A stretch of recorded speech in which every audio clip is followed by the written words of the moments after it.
எல்லாருக்கும் வணக்கம். நான் உங்கள் ஊமையொலிகள் இயக்குனர் அரவிந்தராஜ். திரைக்குறள் சார்பா ஃபர்ஸ்ட் ஃப்ரேம், அதாவது 2025 அப்படின்னு ஒரு குறும்பட போட்டி நடத்துகிறாங்க. குறும்படம் தான் இப்போ எல்லாரும் போட்டி நடத்துகிறாங்களே அப்படின்னு நினச்சிடாதீங்க.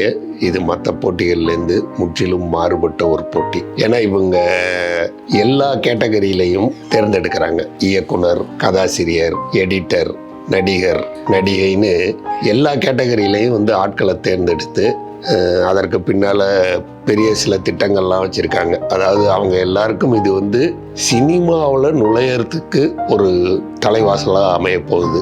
அதனால இதை சாதாரண குறும்பட போட்டின்னு நினச்சிடாதீங்க. அதனால இதில் நீங்கள் பங்கெடுத்து உங்களுடைய திறமையை நீங்கள் நிரூபிச்சிங்கன்னா நிச்சயமாக திரைத்துறையில் நாளைக்கு ஒரு பெரிய அளவுக்கு ஒரு இயக்குனராகவோ, ஒரு எடிட்டராகவோ, ஒரு கதாசிரியராகவோ, நடிகராகவோ, நடிகையாகவோ வரக்கூடிய வாய்ப்பு நிச்சயமாக உங்களுக்கு இருக்குது. உங்களுடைய உழைப்பை நீங்கள் காட்ட வேண்டிய நேரம் இது. உங்களுடைய திறமையை நீங்கள் காட்ட வேண்டிய நேரம் இது. 20 நிமிஷத்துக்கு நீங்கள் படம் பண்ணுறீங்க. 20 நிமிஷத்து படத்தில் என்னத்தை சார் நான் காட்ட முடியும்னு நினைக்காதீங்க.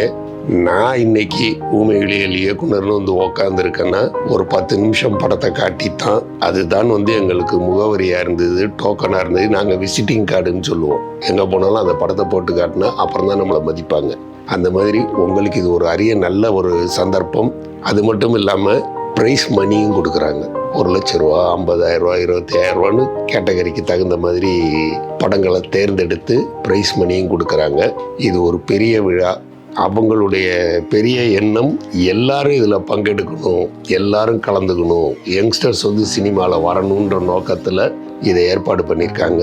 இந்த குறும்பட போட்டியில் நடுவர்களாக இருந்து உங்களுடைய குறும்படங்களை தேர்ந்தெடுக்க போகிறது யாருன்னா திரைக்கதை மன்னன் பாக்யராஜ் சார், நான் பாண்டிராஜ் சார், 3 பேரும் நடுவர்களாக இருந்து உங்களுடைய படங்களை தேர்ந்தெடுக்க போகிறோம்.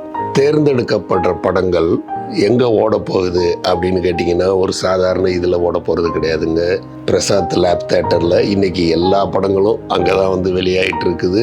அந்த தேட்டரில் ஓட போகுது. அதாவது இவங்களுடைய நோக்கமே என்னென்னா இதை குறும்படம்னு நீங்கள் கணக்கில் வைக்காதீங்க.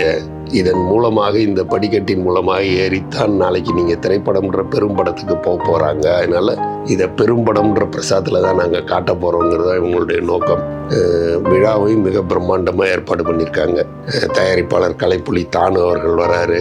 அவர் எத்தனை இளைஞர்களுக்கு வாழ்வு கொடுத்தவர்னு உங்களுக்கு தெரியும். திரு மணிகண்டன் அவர்கள் வரார், நடிகர் மணிகண்டன். அவர் எப்படிப்பட்ட ஒரு போராளி, எப்படி போராடி ஒரு வெற்றிக்கு வந்திருக்காருங்கிறது உங்களுக்கு தெரியும். அதனால் இந்த திரைக்குறள் நடத்துகிற இந்த ஃபர்ஸ்ட் ஃப்ரேம் 2025 நிச்சயமாக திரைத்துறையில் வரணும்னு ஆசைப்படுற எல்லாருக்கும் ஒரு மிகப்பெரிய வரப்பிரசாதம், ஒரு மிகப்பெரிய வாய்ப்பு. இதை பயன்படுத்திக்க வேண்டியது உங்களுடைய பொறுப்பு. இந்த குறும்பட போட்டியோட விழா, அதாவது கிராண்ட் ஃபினாலேங்கிறது டிசம்பர் 14 அன்னைக்கு நடக்குது.